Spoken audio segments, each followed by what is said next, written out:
ఇట్లా మళ్ళీ చూసుడవుతుంది. ఇట్లా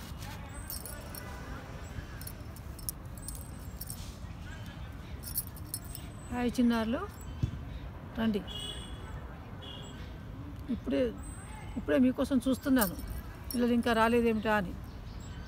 సరే, వచ్చేసరిగా కూర్చోండి.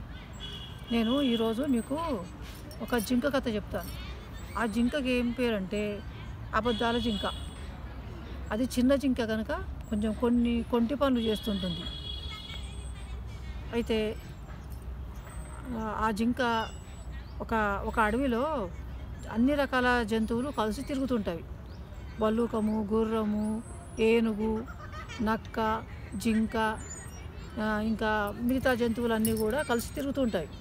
రోజు కలుసుకొని హాయిగా మాట్లాడుకుంటూ ఇంత గడ్డి అవి తినుకుంటూ హాయిగా తిరిగితే ఈ జింక పిల్ల చాలా అన్నిట్లో చిన్నది. దీని పేరు చోటు. అయితే దీనికంటే ఇంకో జింక పెద్దది ఉంటుంది, అది మోటు. ఈ రెండు అన్న తమ్ముళ్ళు. అయితే ఆ జంతువులతో పాటు ఈ రెండు కూడా కలిసి హాయిగా తిరుగుతూ ఉంటాయి. అలా ఉంటే ఆ జింకకు ఒక కొంటే ఆలోచన వస్తుంది. వచ్చి ఈ జంతువులన్నిటినీ ఏదైనా పరిగెత్తిస్తానులే అనుకొని ఏం చేయాలబ్బా అని ఒక ఆలోచన వస్తుంది దానికి. మామూలుగా జంతువులు చూస్తే వేటగాడు వస్తాడు కదా, ఆ వేటగాడిని తప్పితే ఈ జంతువులు ఇంకెవరికి భయపడవు. అందుకోసమని ఆ జింక పిల్ల ఏం చేస్తుందంటే కొంచెం దూరం వెళ్ళి అక్కడి నుంచి పరిగెత్తుకుంటూ వచ్చి, పరిగెత్తండి వెనుక నుంచి మీ వేటగాడు వస్తున్నాడు, మిమ్మల్ని వల వేసి పట్టుకుంటాడు, పరిగెత్తండి అని చెప్తుంది. అది చెప్పేసరికి దీని మాటలు నమ్మి నిజంగానే జంతువులన్నీ పరిగెత్తుతాయి. చాలా దూరం పరిగెత్తి అలసిపోయి ఓ చోట నిలబడి మళ్ళీ ఈ జీ కూడా అక్కడికే వెళ్ళిపోతుంది. మళ్ళీ ఏం తెలియనట్టుగా వెళ్ళిపోయిన తర్వాత మళ్ళీ కొన్ని రోజులకు అన్ని జంతువులు ఇలాగే కలిసి ఉంటాయి.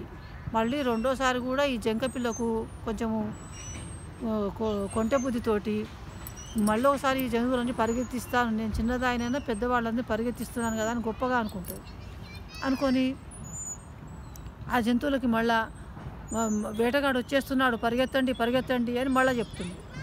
చెప్పేసరికి నిజమే అనుకొని దీని మాటలు ఆ జంతువులన్నీ మళ్ళీ ముందట్లాగానే పరిగెత్తుతాయి. చాలా దూరం పరిగెత్తి అలసిపోయి వచ్చి పడుకుంటాయి. మళ్ళీ కొన్ని రోజులకు మళ్ళీ ఇలాగే జంతువులన్నీ అడవిలో కలిసి ఉంటాయి. అడవిలో కలిసినప్పుడు ఆసారి నిజంగానే వేటగాడు వస్తుంటే ఈ జింక పిల్ల ఏమంటుందంటే వేటగాడు వస్తున్నాడు, పరిగెత్తండి మళ్ళీ చెప్తుంది. చెప్పేసరికి నువ్వు ఇంతకుముందు కూడా అట్నే చేసినావు, వేటగాడు లేడు, ఎవరు లేరు, ఊరికే అనవసరంగా మమ్మల్ని భయపెట్టిస్తున్నావు, నీకు మంచి పని కాదు ఇది, నువ్వు అలా చేయకూడదు, నువ్వు ఇప్పుడు చెప్పినా కానీ మేమేం భయపడము, వేటగాడు వచ్చినా మేమేం వెళ్ళంలే అని చెప్పి ఆ జంతువులన్నీ అంటాయి. అంటే అప్పుడు ఏం చేస్తారంటే ఇక జింక లేదు, ఈసారి నేను నిజమే చెప్తున్నాను, అబద్ధం కాదు, నా మాట నమ్మండి, నా మాట, పరిగెత్తండి అని నిజంగానే చెప్తుంది. చెప్పినా ఆ మిగతా జంతువులను నమ్మకుండా అట్లాగే ఉంటాయి. ఉన్న తర్వాత ఇంకోసేపటికి నిజంగానే వేటగాడు వచ్చేస్తాడు దగ్గరికి.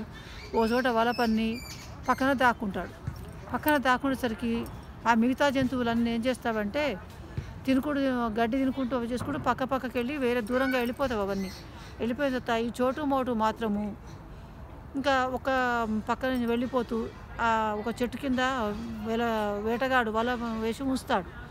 ఆ వలలో మోటు చిక్కుకుంటుంది. మోటు చిక్కున్న తర్వాత చోటు మాత్రం పక్క నుంచి నడుస్తుంది. చోటు చూసుకోదా వలను, మోటు చూసుకోకుండా వల చిక్కుకుంటుంది.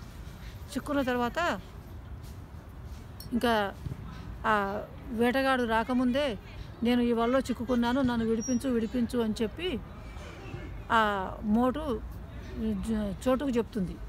చోటు ఏం చేస్తుందంటే నువ్వు జాగ్రత్తగా నిలబడు, నేను ఈ వలతాడను మెల్లగా తీస్తాను అని చెప్పేసి ఆ వలతాడను మెల్లగా తీసేసి మోటును రక్షిస్తుంది. అది కథ. అదేమిటిదంటే ఎప్పుడైనా కానీ అబద్ధాలు చెప్పొద్దు, నవ్వులాటకు కూడా అబద్ధాలు మాట్లాడొద్దు అనేది ఒకటి.